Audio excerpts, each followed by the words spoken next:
Halo Mira, jumpa lagi nih kita. Ada yang mau aku diskusikan nih sama kamu. Hai Riza, iya diskusi mengenai apa ya? BTW, aku mau ngajak kamu latihan interview kerja nih. Mau nggak? Mau banget, kebetulan aku juga ingin sih praktik interview kerja. Oke, kalau gitu teknisnya nanti kita gantian ya. Jadi HRD dan calon karyawan yang lagi di interview kerja. Boleh Riza, tapi kamu dulu ya yang jadi HRD dan aku yang jadi calon karyawannya. Oke Mira, aku mulai ya. Oke.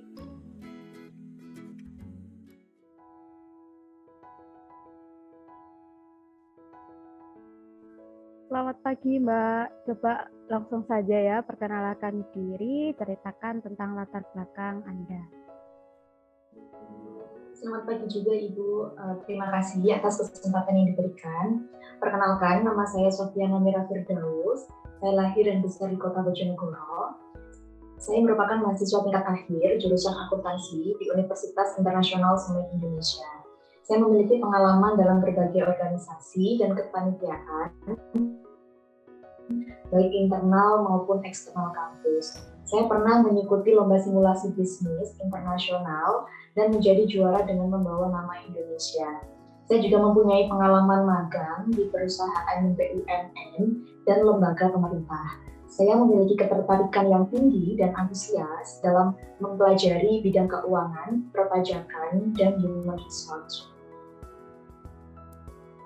Baik, lalu bagaimana Anda mengelola banyak tugas dengan tenggat waktu yang ketat?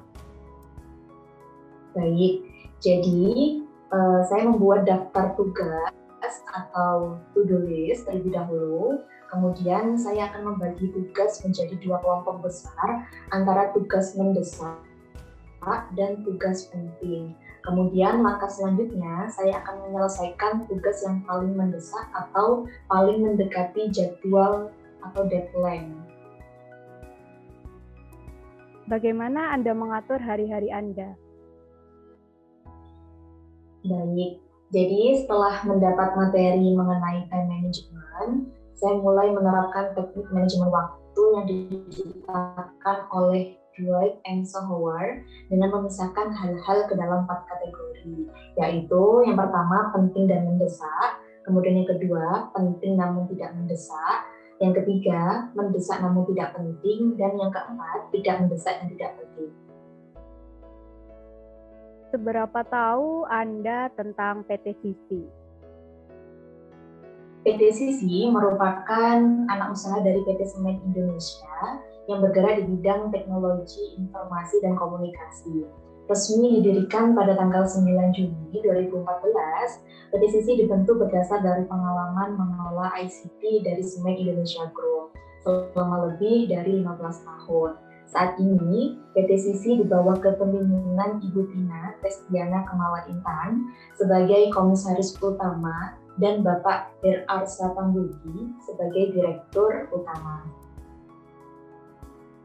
Lalu mengapa Anda ingin menjalani training di perusahaan ini? Karena saya sangat tertarik untuk mengupgrade lebih banyak ilmu dan keahlian di bidang penerapan ERP secara langsung dari para ahlinya di PT Sisi. Menurut Anda nih, apa tantangan utama saat ini di bidang akuntansi dan bagaimana Anda mengatasinya? Menurut saya, tantangan utama saat ini adalah otomatisasi teknologi. Dan cara mengatasinya, saya akan mengembangkan kualitas dalam diri dengan cara beradaptasi menggunakan teknologi. Kemudian saya juga akan meningkatkan penguasaan soft skill seperti interpersonal skill, business understanding skills, dan technical skill supaya saya dapat menghadapi tantangan di era disrupsi digital ini. Seberapa paham Anda mengetahui ERP system? Jelaskan secara detail cara kerja ERP. Baik, Jadi ERP atau Enterprise Resource Planning adalah model sistem informasi yang digunakan oleh suatu entitas untuk mengotomasi dan mengintegrasikan setiap proses manajemen dalam bisnis. Cara kerjanya, ERP akan menggunakan dashboard yang memudahkan pengguna melihat data real-time yang dihimpun dari proses bisnis di seluruh departemen. Data dari berbagai departemen dibagikan dan diakses oleh semua orang di entitas. Jadi, ERP dapat menyatukan semua orang pada satu sumber. Kapan Anda tidak menggunakan depresiasi garis lurus? Menurut yang saya pelajari di perkuliahan, ketika aset yang bersangkutan tidak dapat ditentukan masa manfaat yang sama untuk setiap periodenya, dan pembebanannya dipengaruhi oleh perubahan produktivitas maupun efisiensi dari aset tersebut. Apa yang Anda anggap sebagai kekuatan terbesar Anda dan kelemahan terbesar Anda? Salah satu kekuatan terbesar saya adalah kemampuan saya untuk berkolaborasi. Saya menemukan bahwa bekerja dalam tim menghasilkan versi terbaik dalam diri saya. Sedangkan salah satu kelemahan terbesar saya adalah saya memiliki standar yang tinggi dalam beberapa hal. Saya tidak akan merasa puas dengan melakukan suatu hal yang biasa saja. Oleh karena itu, saya membutuhkan waktu lama demi menghasilkan suatu hal yang luar biasa. Jika Anda hanya memiliki satu laporan dan ingin meninjau kesehatan perusahaan secara keseluruhan, yang mana laporan yang akan Anda gunakan dan mengapa? Saya akan menggunakan laporan posisi keuangan karena laporan tersebut mencangkup keseluruhan informasi perusahaan seperti aset, liabilitas, dan ekuitas yang dimiliki oleh perusahaan. Pertanyaan terakhir, apa yang terjadi pada laporan laba rugi jika persediaan naik sebesar $10? Jika terjadi kenaikan pada persediaan, maka akan berdampak pada naiknya harga pokok penjualan, laba kotor, laba bersih, usaha, dan persentase laba pada laporan laba rugi tersebut.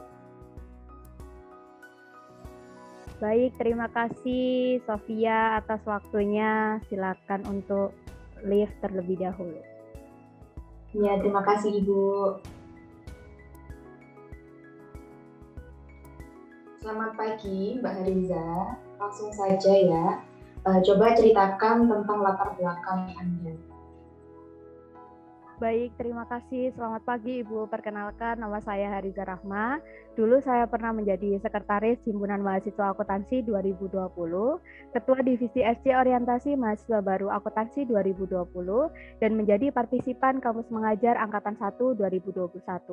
Saya juga pernah menjuarai beberapa perlombaan simulasi bisnis, antara lain juara 1 Ready Rookie League 2021, juara 3 nasional, dan juara 1 Monsoon Sim IRAM Competition Internasional 2021. Sekarang ini kesibukan saya yaitu menyelesaikan skripsi karena saya merupakan mahasiswi akuntansi tingkat akhir Universitas Internasional Semen Indonesia. Di masa yang akan datang, saya berencana untuk bekerja di bidang sistem informasi akuntansi yang mana sesuai dengan ketertarikan dan pengalaman saya. Oke, baik. Kemudian bagaimana Anda mengelola banyak tugas dengan tenggat waktu yang ketat? Saya akan membaginya menjadi 4 kuadran waktu, yang mana tugas penting dan mendesak akan dikerjakan terlebih dahulu. Selanjutnya penting dan tidak mendesak, karena tugas yang termasuk tidak penting namun mendesak bisa didelegasikan. Sementara tugas yang termasuk tidak penting dan tidak mendesak bisa diabaikan. Oke, baik. Kemudian bagaimana Anda mengatur hari-hari Anda? Pada pagi hari, saya akan menyusun daftar kegiatan yang akan saya lakukan di hari tersebut. Setelah itu, saya menjalaninya sesuai daftar itu. Seberapa tahu Anda tentang PT Sisi? PT Sisi atau Sinergi Informatika Semen Indonesia merupakan anak usaha dari PT Semen Indonesia Persero Tbk yang bergerak di bidang teknologi informasi, yaitu memberikan solusi ICT ke perusahaan dan masyarakat. Yang saya ketahui, PT Sisi telah memiliki banyak klien sehingga PT Sisi adalah salah satu perusahaan terbaik di bidang sistem informasi akuntansi yang memotivasi saya untuk bisa berkarir di sini. Mengapa Anda ingin menjalankan training di perusahaan ini? Karena selama mengikuti training ini, saya merasakan perubahan positif pada diri saya, sehingga saya merasakan bahwa training yang diberikan oleh PT Sisi ini dapat membuat soft skill serta hard skill saya berkembang. Oke, kalau menurut Anda, apa tantangan utama saat ini di bidang akuntansi dan bagaimana Anda mengatasinya? Menurut saya, salah satu tantangan di bidang akuntansi ialah dalam menghadapi industri 5.0 ini, tidak semua orang bisa memahami sistem informasi akuntansi. Maka dari itu, cara saya mengatasinya bisa dimulai dari diri saya sendiri yang harus aware dan mau belajar akan hal itu. Selain itu, saya juga mengedukasi pelaku UMKM mengenai sistem informasi akuntansi melalui skripsi saya yang berjudul Analisis Perbandingan Sistem Informasi Akuntansi Berbasis Online, Studi Komparasi pada Software Zahir, Accurate, dan Jurnal. Baik, seberapa paham Anda mengetahui ERP system? Kemudian jelaskan secara detail cara kerja ERP. ERP atau Enterprise Resource Planning adalah seperangkat software yang berfungsi untuk mengelola dan mengintegrasikan berbagai aktivitas operasional dalam sebuah bisnis. Salah satu sistem ERP terbesar dan banyak digunakan yang saya ketahui ialah SAP atau System Application Product. Dalam SAP terdapat beberapa modul, antara lain Material Management, Financial Accounting, Sales and Distribution, Plan Maintenance, Production Planning and Control, dan lain-lain. Cara kerja dari SAP itu sendiri menggunakan master data material maupun master data vendor untuk digunakan dalam setiap aktivitas SAP. Yang pertama, berawal dari rencana produksi terlebih dahulu. Yang kedua, keputusan pembelian bahan baku untuk produksi dari vendor dengan pembuatan Purchase Requisition atau PR, menjadi Request for Quotation atau RFQ, dan penerbitan Purchase Order atau PO. Yang ketiga, masuk ke tahap produksi. Yang keempat, manajemen persediaan dan gudang di mana terjadi GR atau Good Receive ketika barang itu datang, dan GI atau Good Issues ketika barang itu keluar dari gudang untuk diproduksi.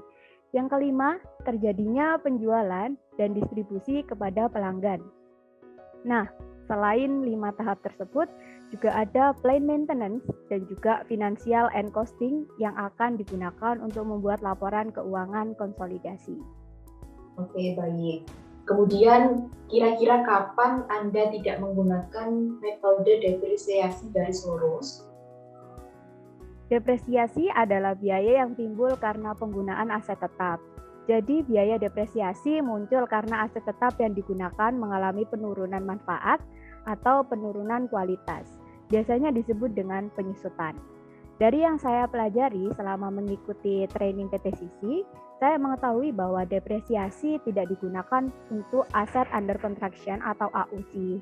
Misalnya PT Semen Indonesia ada proyek membangun pabrik baru dan masih dalam proses pembangunan, maka tanah, mesin, dan aset lainnya dianggap aset under construction atau AUC, sehingga biaya depresiasi akan dihitung ketika proyek tersebut sudah dapat berjalan, dan AUC ditransfer ke fixed asset. Oke, baik. Kemudian apa yang Anda anggap sebagai kekuatan terbesar dan kelemahan terbesar bagi Anda?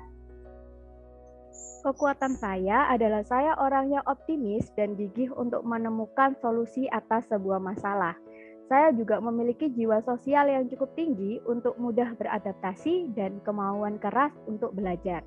Sementara kelemahan saya yaitu mudah lupa jika dihadapkan banyak pekerjaan, sehingga cara saya untuk mengatasinya dengan mencatat setiap detail apa yang akan dilakukan, seperti membuat planning agar pekerjaan selesai satu persatu. Jika Anda hanya memiliki satu laporan dan ingin meninjau perusahaan secara keseluruhan, mana laporan yang akan Anda gunakan dan mengapa? Menurut saya, laporan posisi keuangan atau biasa disebut dengan neraca. Karena dalam neraca memuat informasi mengenai aktiva, antara lain aktiva lancar dan tidak lancar, liabilitas, antara lain liabilitas jangka pendek dan liabilitas jangka panjang, serta ekuitas perusahaan. Nah, selain itu, pada neraca juga dapat menghitung rasio likuiditas, antara lain yang pertama ada rasio lancar, yang mengukur kemampuan perusahaan dalam membayar kewajiban jangka pendek, atau hutang yang segera jatuh tempo dengan aktiva lancar yang tersedia. Dikatakan sehat jika aktiva lancar lebih besar daripada hutang lancar. Yang kedua, rasio cepat menunjukkan kemampuan perusahaan dalam membayar kewajiban atau hutang lancar dengan aktiva lancar tanpa memperhitungkan nilai persediaan. Semakin besar rasio ini, semakin baik. Yang ketiga, rasio kas yang membandingkan antara kas dan aktiva lancar yang bisa segera menjadi uang kas. Semakin besar rasio lancar semakin besar rasio kas ini semakin baik. Selain itu, ada rasio solvabilitas yang dapat dihitung di neraca, yaitu yang pertama, rasio hutang terhadap aktiva menunjukkan sejauh mana utang dapat ditutupi oleh aktiva. Semakin kecil rasio ini, semakin aman. Yang kedua, rasio utang terhadap ekuitas menunjukkan hubungan antara jumlah utang jangka panjang dengan jumlah modal sendiri. Bagi perusahaan, besarnya utang tidak boleh melebihi modal sendiri agar beban tetapnya tidak terlalu tinggi. Maka semakin kecil porsi utang terhadap modal, semakin aman. Kemudian kira-kira apa yang terjadi pada laporan laba rugi jika persediaan naik sebesar $10? Dalam laporan laba rugi yang saya ketahui persediaan terdiri dari dua macam, yaitu persediaan awal dan persediaan akhir. Jika yang dimaksud dalam soal persediaan awal naik sebesar $10, maka harga pokok penjualan akan naik $10 sehingga laba kotor dan berujung laba bersih akan turun $10. Namun sebaliknya, jika yang dimaksud dalam soal adalah persediaan akhir naik sebesar $10, maka harga pokok penjualan akan turun $10 sehingga laba kotor dan berujung laba bersih akan naik $10. Karena harga pokok penjualan diperoleh dari persediaan awal ditambah pembelian dikurangi persediaan akhir. Sementara laba diperoleh dari pendapatan atau penjualan bersih dikurangi harga pokok penjualan, dikurangi beban, dan dikurangi pajak. Oke, baik. Saya rasa sudah cukup ya Mbak Hariza. Terima kasih sudah meluangkan waktunya. Silahkan boleh live dulu. Terima kasih.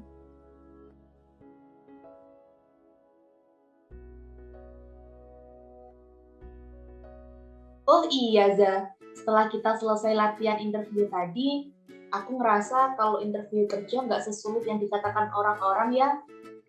Betul Mira, memang kalau kita sering berlatih dan paham apa yang kita pelajari, maka semuanya akan terasa mudah. Kalau gitu, kapan-kapan kita latihan interview kerja lagi ya Za, buat persiapan interview kerja di PT Sisi besok.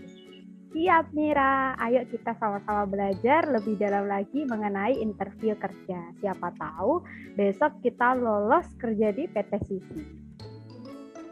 Amin. Wah, nggak terasa udah jam segini. Kita lanjut diskusi kapan-kapan lagi ya, Za. Oke, Mira. See you later. Dadah. Dadah.